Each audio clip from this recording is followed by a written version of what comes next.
Hello everyone, and welcome to MyniQ podcast. I'm your host, and I'll be sharing short English stories and conversations with you every day. Today's episode is Love at First Twilight. And the text level is 6. Learn how to talk about things that might happen and things that describe other things.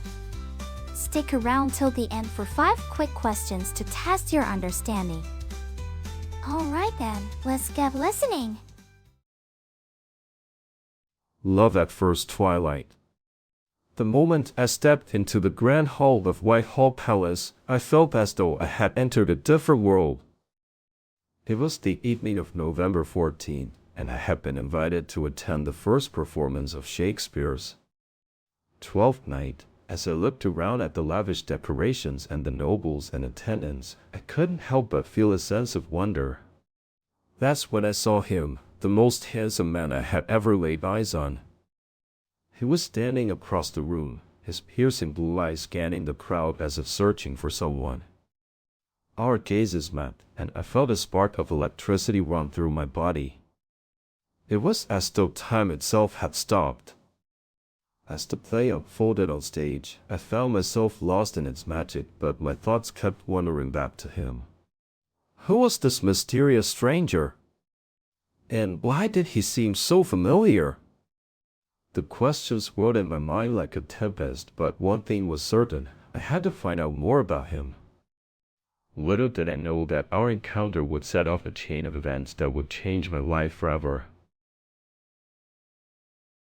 Now, let's move on to the conversation between Billy, Meg, Kelly, and their teacher, Louis, after reading the novel. I just finished reading the moment I stepped into the grand hall of Whitehall Palace, and I'm still reeling from it. Yes, it's a great novel. The way the author weaves together historical and fictional elements is truly impressive. I loved how the protagonist felt like she had entered a different world when she stepped into the grand hall of Whitehall Palace. It was so vivid. I know, right? And I love how the author uses sensory details to describe the setting. It's like I'm there with her. Exactly, and the way the story unfolds is just captivating. I couldn't put it down. That's what makes a good novel, my friends, the ability to transport us to another time and place. I'm still trying to figure out who the mysterious stranger was. Did you guys catch on? Yeah, I thought it might have been related to the play Twelfth Night that they were performing at Whitehall Palace. That's a good point. Maybe we'll find out more about him in future books. Now, let's test your understanding of the novel and the dialogue with 5 questions. Question 1. What was the setting for the story? A.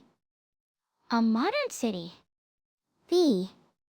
The Grand Hall of Whitehall Palace. C. A beach resort. D. A forest. E. A castle. The answer is B. The Grand Hall of Whitehall Palace. Question 2. Who was the protagonist in the story? A. A boy. B. A girl. C. An old man.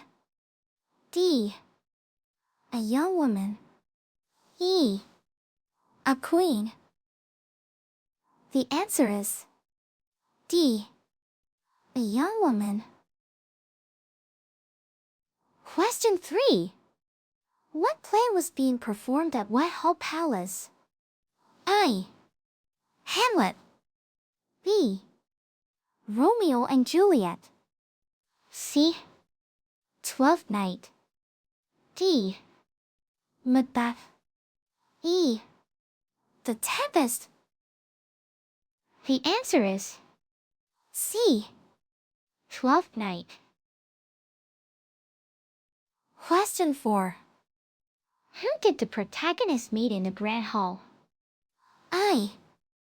A nobleman. B. A servant. C.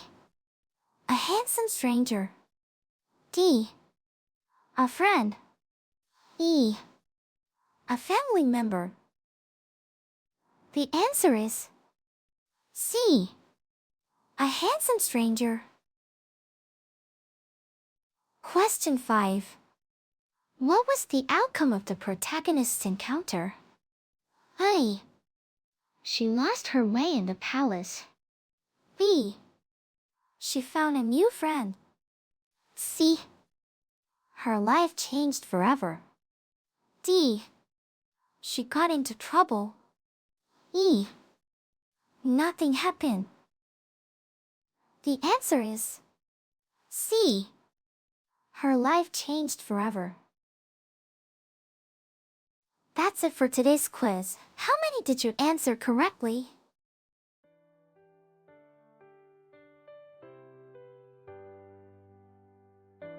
Thanks for tuning in to my channel today.